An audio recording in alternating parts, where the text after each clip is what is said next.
¿Qué tal, chicos? Buenas noches. Vamos a continuar analizando la segunda parte, ¿no? Que es un poco larga esta parte de hipófisis, ¿no? Eh, Vamos a hablar del hipopituitarismo, ¿no? En relación al hipopituitarismo, lo que sí, la vez pasada les había pasado una imagen de esa película, ¿no? No sé si llegaron a averiguar, ¿no? Sobre esto. ¿Llegaron a averiguar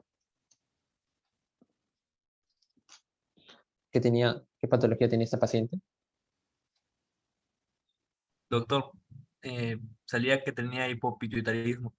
Hipopituitarismo, ¿no? Pues era a raíz de eso, ¿no? Entonces, era una paciente que había tenido un infarto de hipófisis.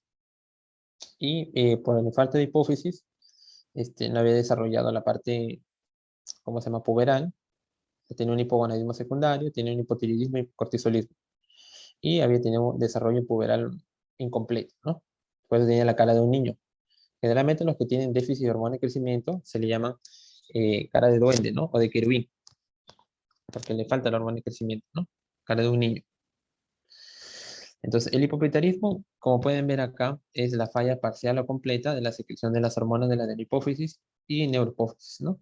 Esto puede ser por causas congénitas, al nivel de la célula de la hipófisis anterior o de la función hipotalámica, o bien adquirida por alguna enfermedad tanto hipoficial o hipotalámica, o a nivel de lesiones en el infundíbulo. Su prevalencia más o menos son de 30 casos por cada 100.000. Aunque parece muy poca la prevalencia, es frecuente, ¿ah? Es frecuente. La incidencia son de 4 casos por cada 100.000. Factores asociados, ¿por qué el hipotiroidismo está asociado a mortalidad? Cuando es de sexo femenino tiene mayor riesgo.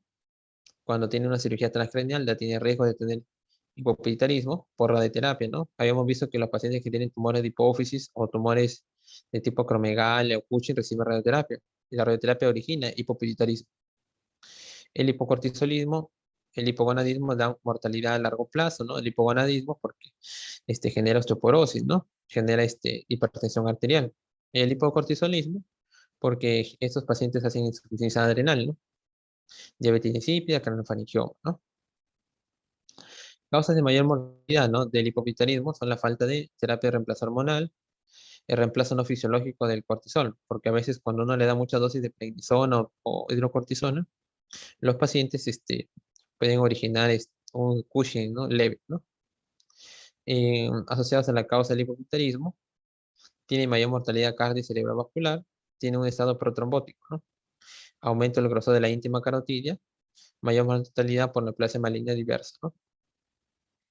La causa genética del hipopituitarismo pueden ser generalmente por estos genes, ¿no? Que son factores de transcripción. Uno de los más comunes son los de acá, el PROF1 y el POF1, que dan deficiencia de múltiples hormonas, cloruro hormonal, ¿no? O sea, deficiencia de GH, TSH, LH, CCH, prolactina, o sea, todo, ¿no? Esto se asocia a una hiperplasia pituitaria anterior, transitoria. También el gen de SOX, SOX2, SOX3, ¿no? Que ya tienen que ver con retraso mental, ¿no? Hipoplasia infundibular. Las causas adquiridas, que es las más frecuentes, son por neoplasias o por tumores de hipófisis, infecciones, ¿no? La tuberculosis se puede dar ahí, la histoplasmosis.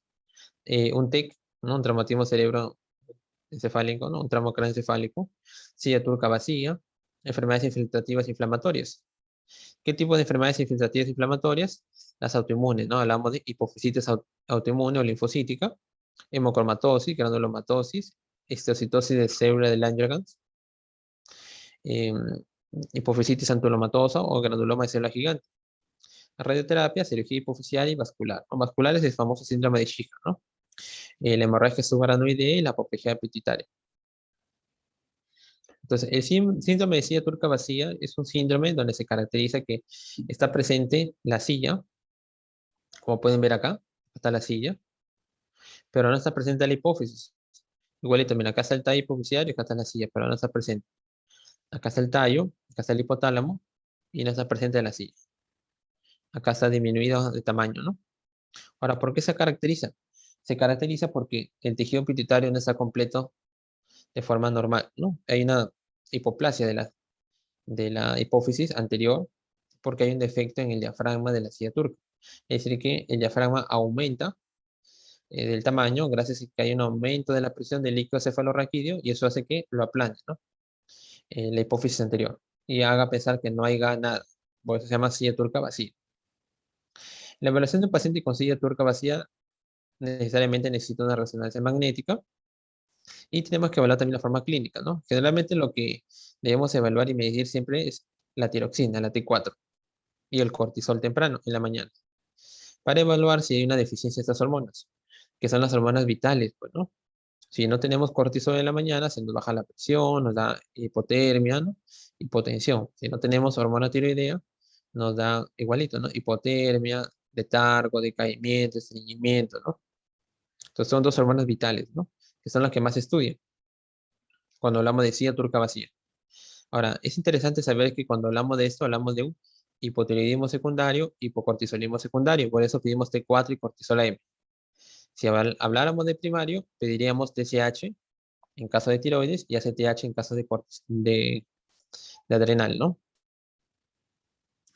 Entonces, el síndrome de Schikan es un infarto de la glándula pituitaria después de una hemorragia postparto. Entonces, es importante saber que esto en países desarrollados ya no se da, pues es menos frecuente, ¿no? Pero en el Perú van a encontrar todavía pacientes así.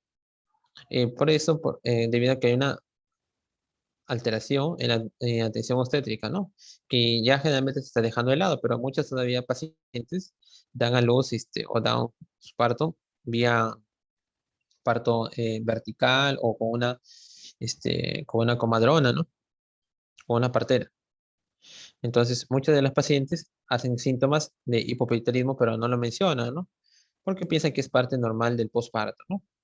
En países como el nuestro, el infarto postparto sigue en la causa más frecuente de hipopituitarismo, ¿no? En la zona del periparto, ¿no? Con menos frecuencia el parto puede ocurrirse durante el parto, ¿no? Incluso en ausencia de hemorragia evidente, ¿no? Ahora, ¿cómo nosotros nos damos cuenta? Porque generalmente tiene antecedentes de una hemorragia postparto que puede provocar hipotensión o requiere transfusiones sanguíneas. Entonces, ¿cómo debemos preguntar a una paciente, ¿no? Si pensamos en esto. Señora, en su último parto, tuvo mucho sangrado, requirió alguna transfusión. Y lo otro que es interesante preguntarle es esto, ¿no? A Galáctea, ¿no? ¿Qué significa, señora, después del parto, ¿no? A los 2 o 3 meses. ¿Usted le dio de lactar los 6 meses, 12 meses? Muchas de ellas van a decir, no, le di de lactar 2 meses y se me cortó la leche. Y lo otro, ¿no? De ahí ya nunca más me vino la menstruación. Entonces, los síntomas más sutiles son estos, ¿no? La galáctea y la menorrea, postparto, ¿no? Posteriormente ya se va desarrollando la pérdida de la alopecia, ¿no? La fatiga, la anorexia, la pérdida de peso. Lo más grave y que más fácil de encontrar es eso, ¿no? El letargo, anorexia, pérdida de peso, incapacidad para lactar, ¿no? Pero más sutil es esto, ¿no? Preguntar esto, la galáctea y la menorrea, postparto. En pacientes que hayan tenido hemorragia severa en el perioparto, ¿no? Que haya provocado hipotensión. Entonces, esto puede causar hipopituitarismo cuando es leve, pero hace que el reconocimiento sea muy, muy tardío, ¿no? La pérdida total de las hormonas de la hipófisis anterior se ha visto que en 48 mujeres con síndrome de Sjögren debido a hemorragia postparto grave, no todas las pacientes tenían déficit de hormona de crecimiento, tenían prolactina y gonadotrofina. Y la mayoría tenían TSH y CTH. Es rara vez que el paciente tenga diabetes insípida manifiesta, aunque puede haber una deficiencia subclínica. Y posteriormente también se puede, un síndrome de Sjögren se puede manifestar como una silla turca vacía por resonancia magnética.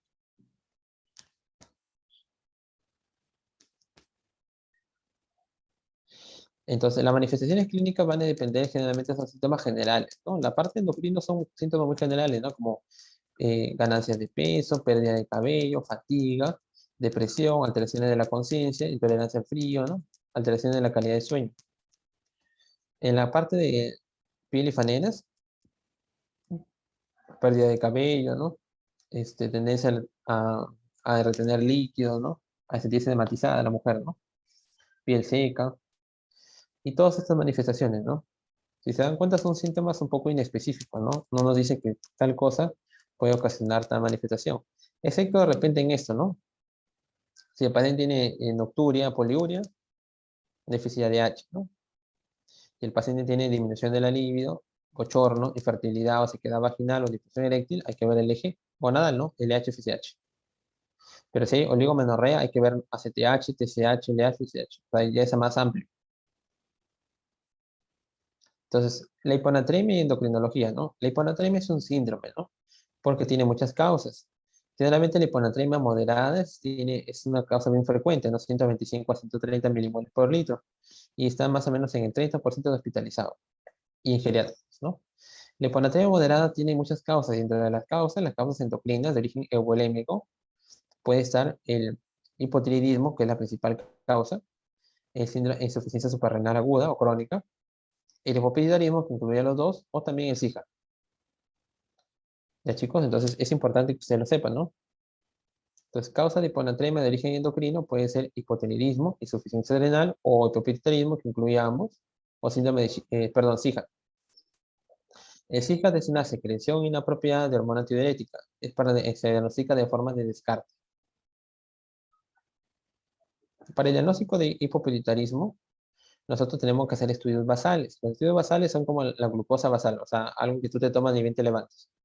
Para el eje adrenal, el cortisol, entre las 8 y 10 de la mañana. Cortisol total, ¿no? Sérico total. Para el eje tiroideo, T4 libre o T4, ¿no?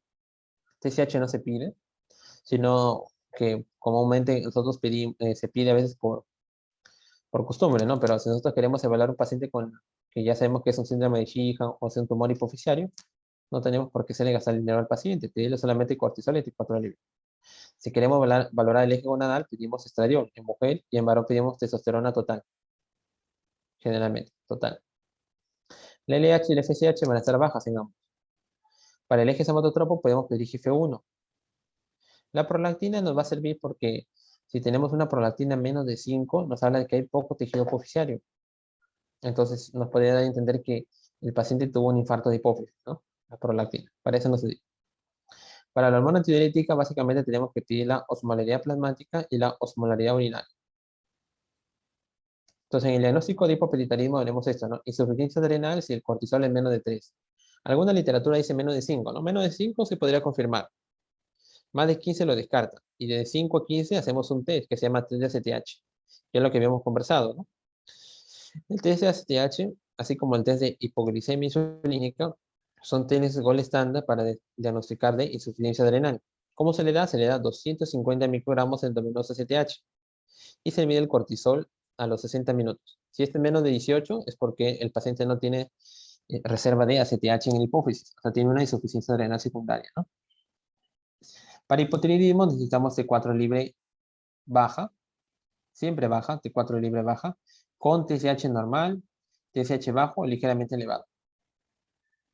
Para hipogonadismo, hablamos de testosterona y estradiol bajos, niveles bajos de hormonas sexuales, con LH-FSH normal, bajo o ligeramente elevado. Para déficit de GH, hablamos de puntos de corte ajustados a IMC frente a un estímulo, ¿no? Hablamos de hormona de crecimiento y de IGF-1. Para déficit de ADH, para decir que un paciente tiene una poliuria, primero hay que decir que el paciente orina más de 3 litros al día. O, o el paciente orina más de 50 mililitros por kilo de peso, que más o menos son 3 litros. Siempre y cuando el paciente no tenga una hipo, siempre y cuando el paciente no tenga uremia, o el paciente no tenga diabetes, porque son causas frecuentes de poliuria, ¿no? O no sea prostático, ¿no? Entonces, para eso tenemos la osmolaridad urinaria en una muestra simple de orina y la osmolaridad sérica en una muestra de sangre. La relación es que la osmolaridad urinaria normal es que la osmolaridad urinaria sea más o menos entre 300 a 900 milimoles por kilo. Y la sérica, ustedes saben que es de 275 a 290. Si uno divide 300 en 280, ¿no? Lo normal, perdón, 600 entre 280, lo normal es que sea más de 2 en ausencia de diabetes. Pero si es menos de 2, nos habla de que el paciente tiene déficit de ADH. Entonces, para hacer el diagnóstico de diabetes insípida, necesitamos que el paciente tenga poliuria como requisito, que no tenga uremia, diabetes mellitus, sea paciente prostático, infección urinaria, y que además midamos la osmolaridad urinaria y la sérica. Y hacer la relación. Si es menos de 2, es déficit de ADH. Ejemplo, en este perfil hormonal, ¿no? Mide la prolactina menos de 0,1. Cortisol, 3. Eso está medio dudoso, ¿no? Porque lo normal es que sea menos de 5. Medimos la T4 libre, mira, T4 libre baja y TSH baja. Tenemos un hipotiroidismo secundario. Medimos testosterona baja. Y LH normal. sea, hablamos de un hipogonadismo secundario, o sea, ya hablamos de un hipopituitarismo. Cuando ya se afectan dos o más ejes, se habla ya de hipopituitarismo. Acá que nos faltaría, chicos, hacer al TSTH, ¿no? Cuando está en el limbo, o sea, está entre el valor entre 5 y 15, se hace TSTH. En este caso sería, ¿no? Porque puede tener una déficit parcial, ¿no? Las pruebas de reserva hipoficiaria son para ver estimulaciones, ¿no? Para evaluar el eje tiroideo y de la prolactina podemos hacer prueba con hormona reguladora de la TSH, que se produce en el hipotálamo. Se le da al paciente 200 microgramos y se mide la TSH, la prolactina a la hora, a las 2 horas, ¿no? La respuesta normal es que duplique. Si no lo dupliques, porque falta TSH en la hipófisis. Para evaluar LH-FSH, nosotros utilizamos la hormona reguladora de la LH, que se produce en el hipotálamo. ¿Cuánto damos? 100 microgramos. Y acá lo que habíamos hablado su compañero la vez pasada, ¿no? Para estimular la GH y el cortisol utilizamos la hipoglicemia insulínica. O sea, damos insulina a un paciente, más o menos 0.05, o sea, menos de una unidad por kilo de peso, y le originamos hipoglicemia, menos de 50. Por ende, si el paciente tiene hipoglicemia, va a aumentar la adrenalina, el glucagón, la GH y el cortisol, que son hormonas contrarreguladoras, o son hormonas hiperglicemiantes. La respuesta normal es que sea más de 6. Si es más de 6, el paciente tiene reserva de hormona de crecimiento. Y en la de cortisol que sea más de 15, ¿no? O 20 algunos. Eso es un poco variable. Algunos también utilizan la clonidina. La clonidina nosotros utilizamos para diagnosticar este déficit de hormona de crecimiento en pacientes con talla baja. Si tenemos un niño que es pequeño, nosotros le damos clonidina. ¿Qué hace la clonidina? Es un agonista alfa 2, adrenérgico, que origina hipotensión. Y la hipotensión, así como la hipoglicemia, son estímulos importantes para la secreción de la hormona de crecimiento. Y se le mide la hormona de crecimiento a la media hora, a la hora, a las 2 horas. El tratamiento para el hipopituitarismo, si tiene insuficiencia renal, nosotros le damos hidrocortisona de 10 a 15 miligramos por día. Ahora, eso es bien fácil de